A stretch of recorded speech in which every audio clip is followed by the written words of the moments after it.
this instinct to, oh, we're going to leave and kind of leave everybody behind. Like ultimately, it's probably that's not ultimately. It's what's in the best interest of Oregon and Washington if they want to compete for championships, right?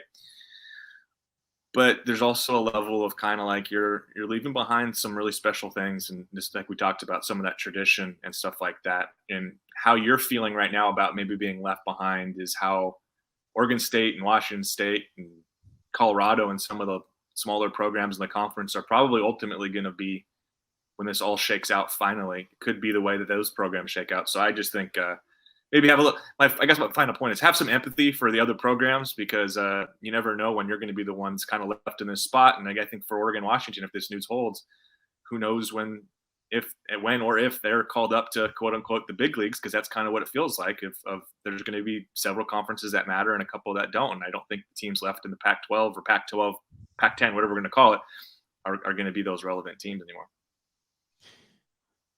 And I don't think we should be surprised that this is the result of not having a commissioner or a governing body over the entire sport, because everyone's going to act in their own interests, whether it be the individual conferences. We saw this reflected during the pandemic. I think the pandemic showed us a lot about the power structure within college football. And what's going to happen is that the conferences are going to do what's best for them, and then each individual school is going to do what's best for it. And there's not an oversight to say, this is what's best for everyone. The NFL acts in the best interest of the entire league.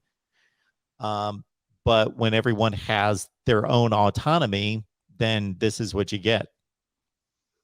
Yeah, strange.